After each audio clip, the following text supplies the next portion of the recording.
Asvapati's been seeing this emergence of life in or out of matter or in matter, simple material beings.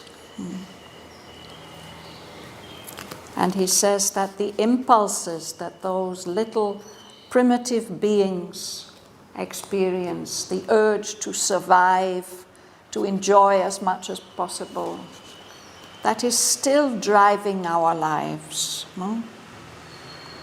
These passions are the stuff of which we are made. This was the first cry of the waking world. It clings around us still and clamps the God, prevents the God in us, the divine part in us, from growing, from emerging. So I'm going to start reading from there. Even when reason is born and soul takes form, in beast and reptile and in thinking man it lasts and is the fount of all their life. This too was needed, that breath and living might be. The spirit in a finite, ignorant world must rescue soul, its prisoned consciousness, forced out in little jets at quivering points from the inconscient's sealed infinitude. Then slowly it gathers mass, looks up at light. This nature lives tied to her origin. A clutch of nether force is on her still. Out of unconscious depths her instincts leap. A neighbor is her life to insentient naught. Under this law, an ignorant world was made.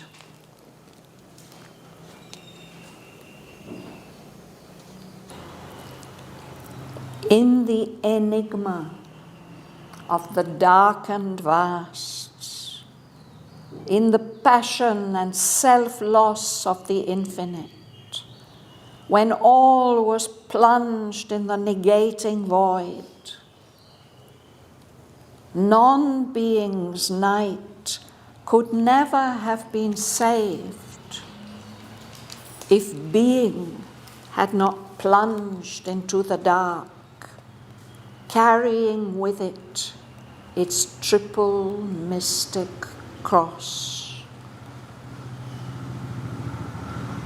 Invoking in world time the timeless truth, bliss changed to sorrow, knowledge made ignorant, God's force turned into a child's helplessness, can bring down heaven by their sacrifice.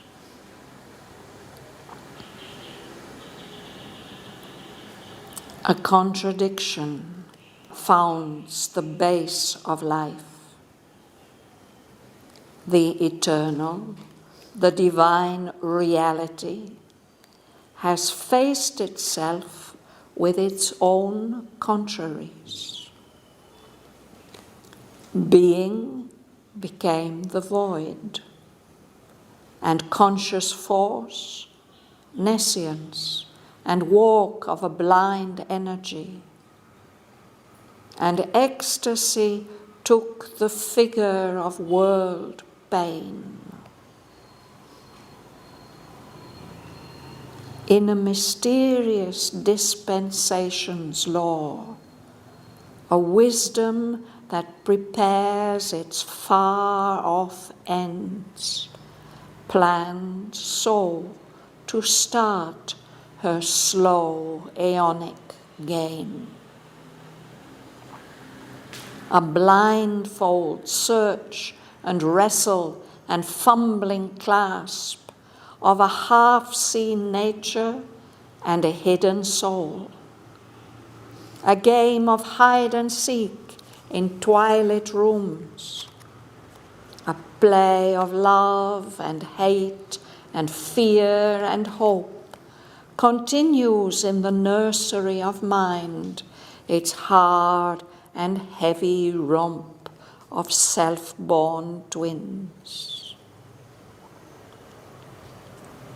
At last, the struggling energy can emerge and meet the voiceless being in wider fields. Then can they see and speak, and breast to breast, in a larger consciousness, a clearer light, the two embrace and strive, and each know each, regarding closer now the playmate's face.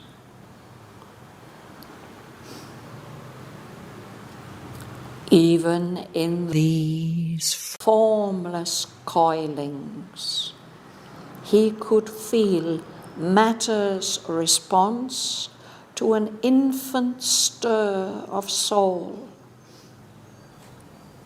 In nature, he saw the mighty spirit concealed, watched the weak birth of a tremendous force, pursued the riddle of Godhead's tentative pace, heard the faint rhythms of a great unborn muse. You like to start? Even when reason is born and soul takes from in beast and reptile and thinking man, it lost and is the fount of all their life. This too was needed, that breath and living might be. So it's referring to the sentence before. No, this was the first cry of the awaking world. What 𝐿𝐼𝐸𝐷𝐸 has been seeing, these primitive little creatures, not even fully alive, no?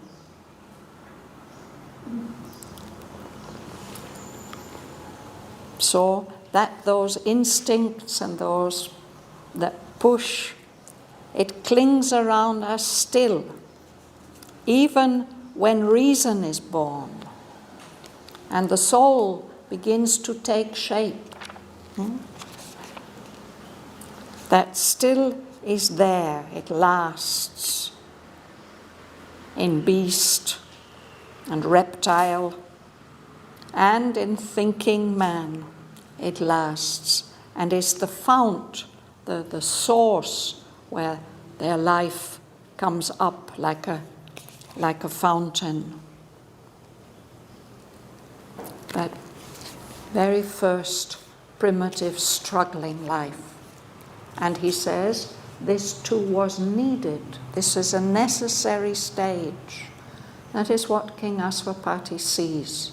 He sees anybody else seeing it would say, this is not worth to become. This life is not worth living. But he sees that it's part of a much greater movement. This too was needed, that breath and living might be.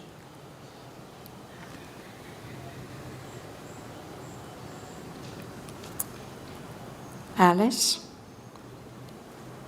The spirit and a finite rescue, so its prismed consciousness forced out in little jets at quivering points from the inconscience sealed infinitude. Then slowly it gathers mass, looks up at light. Yes. So he says that this is the way in which spirit manifesting in our world which is not infinite and eternal, which is finite and which is also ignorant. It doesn't have full consciousness. It's still groping in the darkness. No? This is the way that it has to rescue, to set free its consciousness, the consciousness of spirit, which in our world is imprisoned in matter. And the spirit has to force its consciousness out, like little jets of steam or water coming up out of rock. At quivering points where that spirit consciousness is being forced out, there's some life happening as it is forced out from the inconscience sealed infinitude. There's something infinite about the inconscience, the emptiness, the void. So that's how the spirit does it. It forces its consciousness out in these little jets and spurts here and there. And then slowly it gathers mass, more and more of it. It becomes stronger and stronger. And then that consciousness can look up towards light, a consciousness which has more light.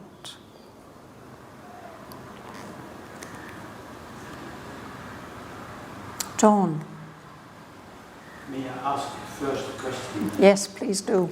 It's about line 299. Even when reason is born and soul takes form. Yes. My question is there, can you say anything about the connection between soul and reason? Reason, yes. Well, soul, obviously, from what we are told, is beginning to take form, even from these little jets, at the very beginning. But as the forms become more complex, they're capable of expressing and experiencing more consciousness. So certainly the development of reasoning mental beings, of human beings, is a big step forward in the development of soul.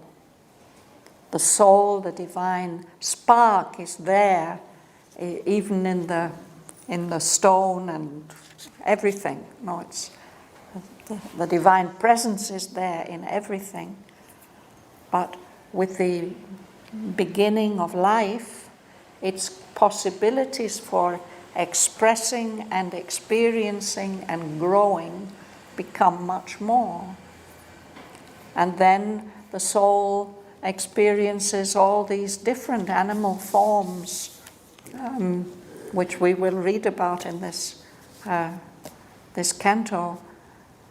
This is all a process of development. Gradually, it becomes what Aurobindo and Mother call a psychic being, a distinct, not just a potentiality, but something that has a form and an individuality. So I think that's what he's speaking about here. When his reason dawns, it's not necessarily that reason wakes up the soul, but it is a new possibility of individualization. and the soul takes form. Yeah, is that? Is the soul already there? The soul's already there. Yeah. Yeah. The spirit is there everywhere from the very beginning.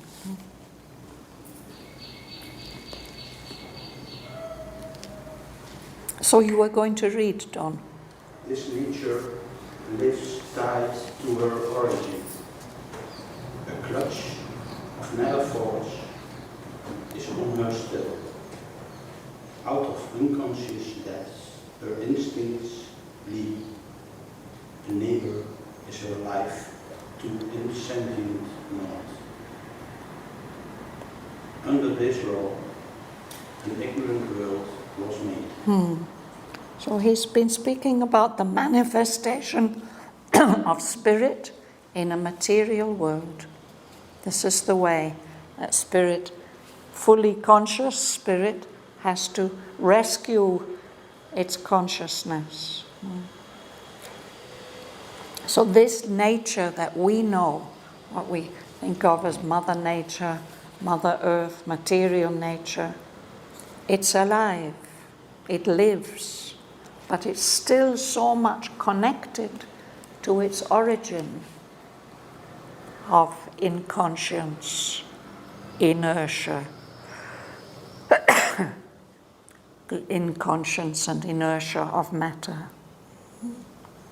So this nature that we know is tied to her origin. And even when life wakes up and there are living beings, there's this clutch, this tight hold of nether force, of this ignorant or inconscient force, purely material force from below, that's holding tight onto her still. One of the forms that the spirit's consciousness takes is instinct. But nature's instincts, they kind of leap up out of a state, the depths of unconsciousness. And the life of nature is very close to the nothingness, without any senses, without any consciousness, without any possibility of movement, the nothingness of the beginning. So it's in this evolutionary way that this ignorant world has been made, under this law of gradual emergence of the powers of spirit in matter.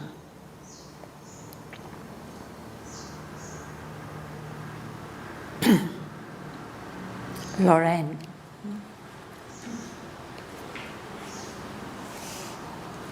In the enigma of the darkened past, in the passion and self-loss of the infinite, when all is plunged in the negating void, none beings might never have been saved, if being had not plunged into the dark, carrying with it triple mystic cross. Mother's made a drawing of this triple mystic cross. I've opened it at the page there. The enigma, the mystery. This enigma when everything was dark, was made dark. When the infinite, the eternal, lost itself, deliberately or otherwise. It's a mystery. Everything was plunged into this emptiness, which was a huge negation, saying no to all existence. He tells it like a story, that complete darkness of nothingness, this night of non-being, could never have been saved if some power of being hadn't plunged down after it into the dark, carrying with it its triple mystic cross. And the next lines will explain about this cross. Leila. Invoking in war time the timeless truth, bliss changed to sorrow, knowledge made ignorant, God force turned into a child helplessness, can bring down heaven by their sacrifice. Yes.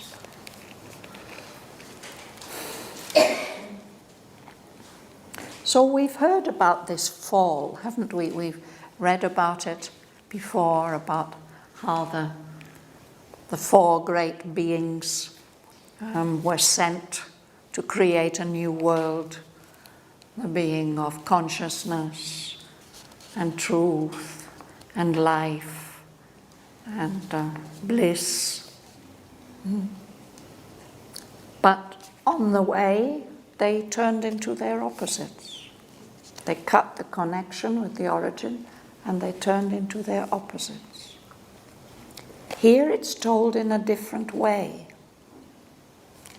Not as if somehow the nothingness, the darkness had come first. That had happened first. And then something from the Supreme Being had to go after it. And that being had these qualities of pure existence, perfect consciousness, perfect bliss and delight. But it sacrificed those qualities.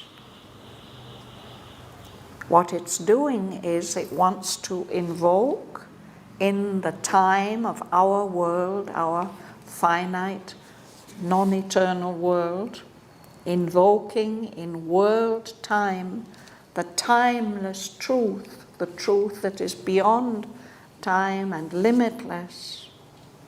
How to do that in this fallen world? Bliss, ananda, changed to sorrow. Knowledge, perfect consciousness, turned into ignorance. And that omnipotence, that all-powerful force of the divine, turned into the helplessness of a little child. It's an amazing sacrifice. And that sacrifice can bring down heaven into our world.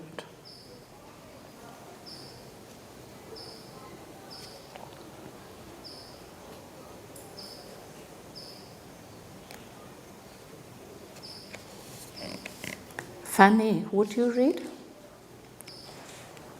A contradiction found the base of life. The eternal, the divine reality has faced itself with its own control. Being became the void and conscious force, nescience and walk of a blind energy, and ecstasy took the figure as world pain. Yes. So it's another way of saying the same thing. The basis of our life is a contradiction. The eternal, the divine reality, the supreme, has apparently deliberately faced itself with the challenge of its own opposites. Deliberately, being became the emptiness, the void, the nothing. And conscious force, the perfect Chit Shakti, became nescience, unconsciousness, not knowing. And the walk, the movement of a blind energy, this unconscious material energy that we perceive as the basis of everything. So being became the void, conscious force, Chit Shakti, became nescience, and this blind, unconscious energy, and ecstasy, bliss, Ananda, in our world, took the figure of world pain.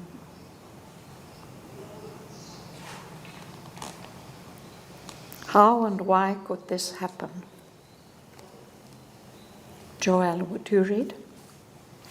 In a mysterious dispensation's law, a wisdom that prepares its far-off ends, planned so to start a slow aeonic game. Thank you.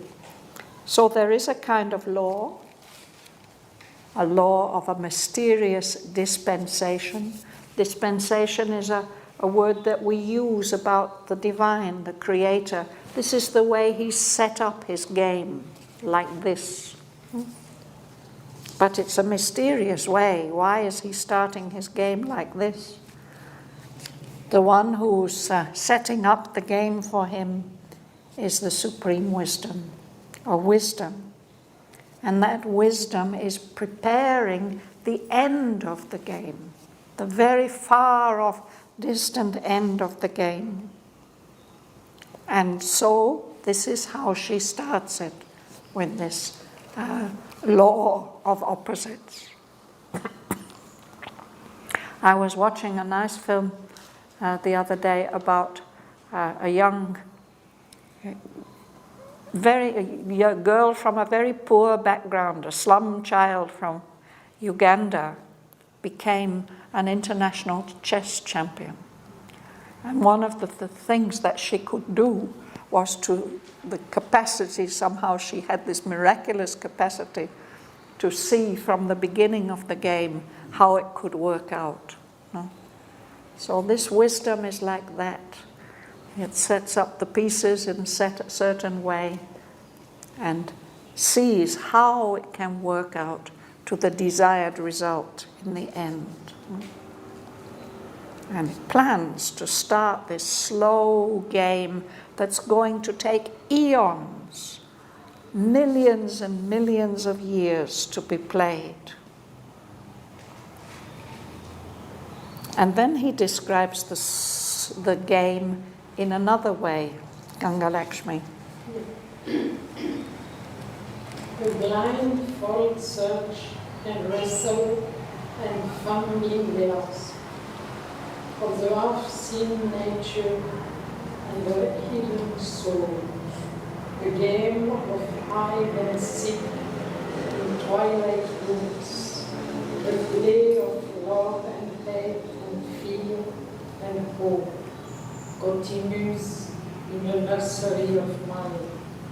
It's all the navy romp of self-born twins. Yes, so it's a nice way of describing the game.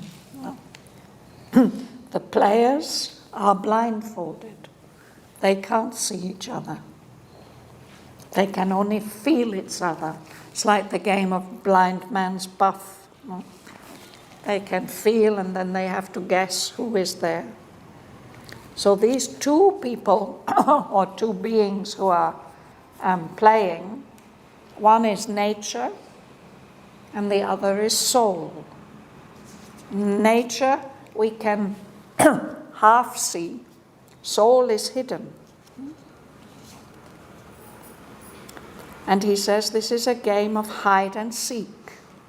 Aurobindo has used this image in other places, that this is the great play between the divine and nature, God and the soul. It's a game of hide and seek. So in the material world, especially in this early stage of life, they're playing this game in twilight rooms. They're not very brightly lit, dim rooms. And that game is still going on. This play of love and hate and fear and hope continues, he says. It's going on in the nursery of mind. the nursery where the children play. But it's the beginning of mind. And this is quite a violent game. It's a hard and heavy romp of twins. They belong together, they are born together, they are very closely connected. But they play like this, quite violently. But Shraddhavan is very interesting. Someday I see the film about Elizabeth I d'Angleterre and Mary Stuart. Is exactly the description of this soul and nature. It's incredible. 2 hours is the secret in the story. It is so marvelous. So this game is going on in us, in our world. No? But it's going somewhere. Something is going to come out of this game. Sarojini, you would read? At last, the struggling energy can emerge and meet the voiceless being in wider fields. Then can they see and speak and breast to breast. In a larger consciousness, a clear light, the true embrace and strive and each know each regarding closer know the parent's face. Yes. So if this game continues, it goes on, even in mind. But at last a stage comes when that struggling nature energy can emerge, become more conscious, and meet that silent, pure existence in wider fields, no longer in these twilight rooms. Then they can see and recognize each other, speak, embrace in a larger consciousness, a clearer light with much more consciousness. The two, we can say, Purusha and Prakriti, or we can say Ishvara and Ishwari. They embrace and they still struggle, perhaps, for which will be mastery, but they know each other. Each of them recognizes the other when they look more closely at the face of that one who is their playmate. Then they recognize. So that's the game that's going on as our world evolves, as spirit emerges from matter, as nature becomes more conscious.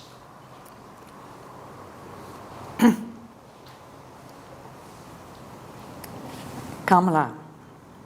In this formless audience, we could feel matter's response to an infinite stir of soul. In nature, we saw the mighty spirit concealed. Watch the winged birds of tremendous force. Pursued the widow of goddess, tentative face. Heard the faint rhythms of a great unborn music. Yes. So this is back to King Aswapati. He, even in these formless coilings of the early life forms, writhing like worms in nature's mud, he could feel what is happening there is the response of matter to the first movement of soul. Life is beginning to awaken. So he's able to see that hidden in all this nature with its strange expressions and apparitions, he sees the mighty spirit hidden behind, which is making everything happen. He sees that tremendous force, that supreme divine Shakti, just beginning to wake up, to begin to express itself in these feeble early forms. And he's able to see the path that the evolving divine being is taking, slowly, tentative, step by step, trying its way, slowly. He sees those steps. And he hears, faintly, he can feel the rhythm of a great unborn muse. A muse is an inspiring spirit who inspires the poet or the playwright to create some beautiful masterpiece. Sri Aurobindo was a poet, so he was hearing these faint rhythms of some marvelous poem, the poem of the creation of this world. He can faintly hear them beginning when he sees these feeble beginnings of life emerging from matter.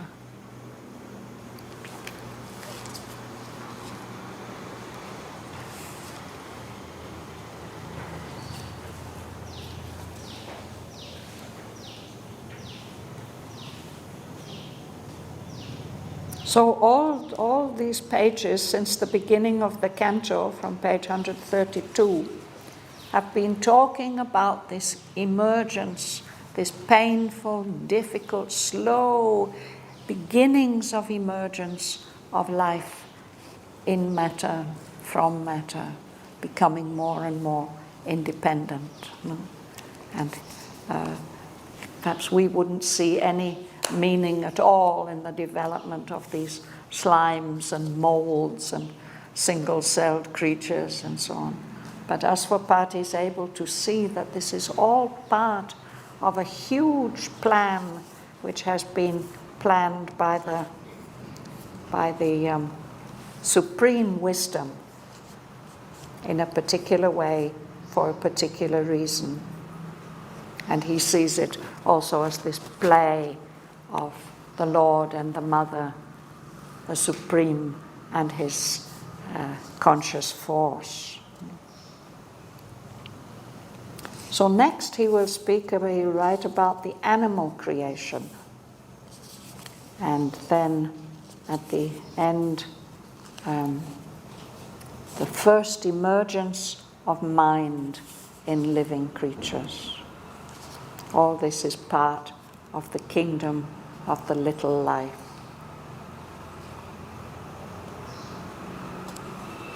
So we'll stop there for today. So first is reason and then it's mind. Sorry? First is reason emerging from matter and then it's mind. Mind is later. No, I don't think it's quite like that. Now we are not actually talking about the development of mind at all. We're in the kingdoms of the little life. Life is just emerging from matter. More complex forms will come, and with them more and more consciousness, more conscious capacities. And only towards the end of this canto, he shows how first faint beginnings of something that we could call mind consciousness starts to emerge. But then he doesn't follow that line. We go on about life for several more cantos, and it's only in Canto 10 that he shows us the realms of the little mind. That's what we're reading on Sundays at the moment. So the reason you were mentioning today, he says that at the beginning there are these instincts. Because spirit is trying to emerge, the little beings, they feel that they have to survive. And maybe to survive, they have to eat their environment, the beings around them, or whatever they can find. No?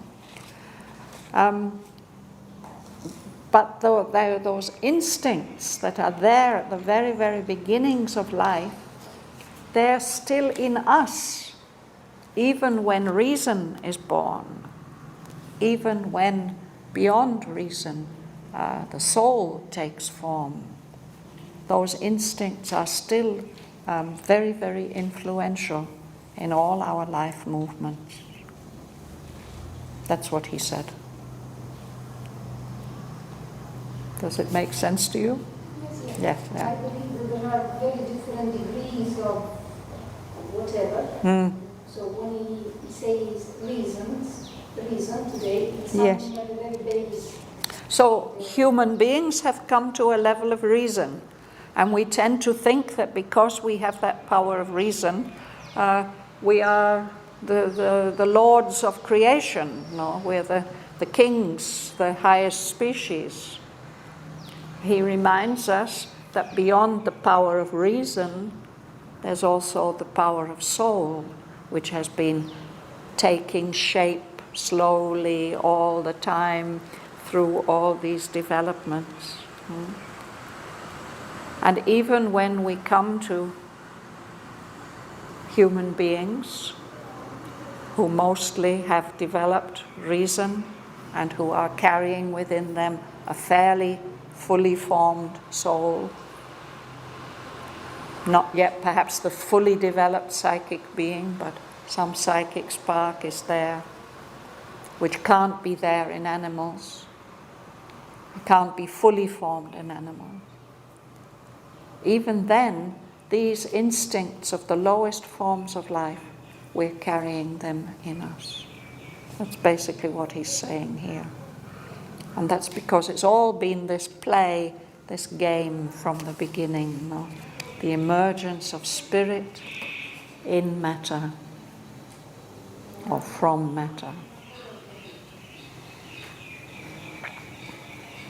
From complete unconsciousness and inertia to something more dynamic, that will come in the next section. And then not only dynamic, but perhaps some clearer light of consciousness. But all the time, the whole thing has been happening because of this play of the two in one, the Lord and his conscious force, playing their many, many different roles.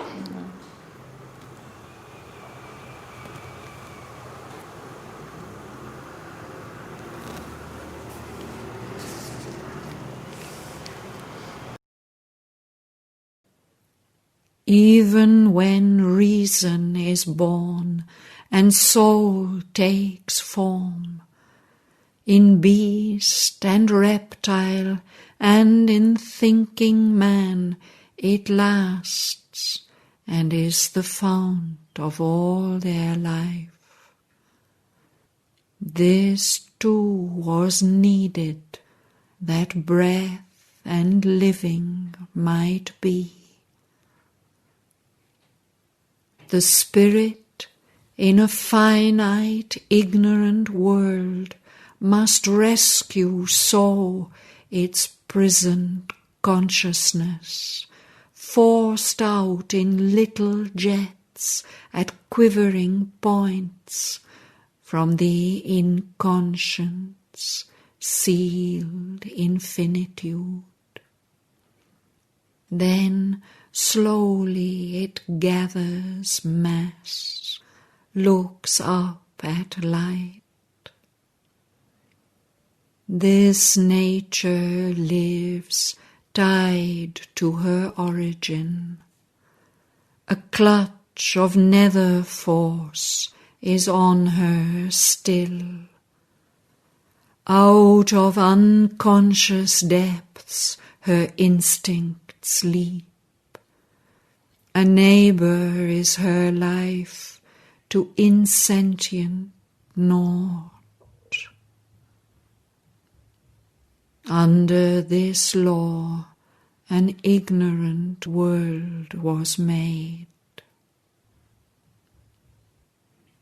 In the enigma of the darkened vasts, in the passion and self-loss of the infinite, when all was plunged in the negating void, non-being's night could never have been saved if being had not plunged into the dark, carrying with it its triple mystic cross. Invoking in world time the timeless truth, bliss changed to sorrow, knowledge made ignorant, God's force turned into a child's helplessness, can bring down heaven by their sacrifice. A contradiction founds the base of life. The eternal, the divine reality has faced itself with its own contraries. Being became the void, and conscious force nescience, and walk of a blind energy, and ecstasy took the figure of world pain.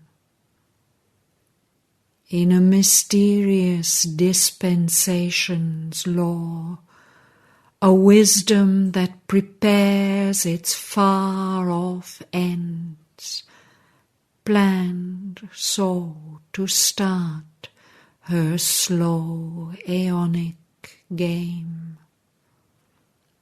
A blindfold search and wrestle and fumbling clasp of a half-seen nature and a hidden soul. A game of hide and seek in twilit rooms. A play of love and hate and fear and hope continues in the nursery of mind its hard and heavy romp of self-born twins. At last, the struggling energy can emerge and meet the voiceless being in wider fields. Then can they see and speak, and breast to breast, in a larger consciousness, a clearer light, the two embrace and strive, and each know each, regarding closer now the playmate's face. Even in these formless coilings, he could feel matter's response to an infant stir of soul. In nature he saw the mighty spirit concealed, watched the weak birth of a tremendous force, pursued the riddle of Godhead's tentative pace, heard the faint rhythms of a great unborn muse.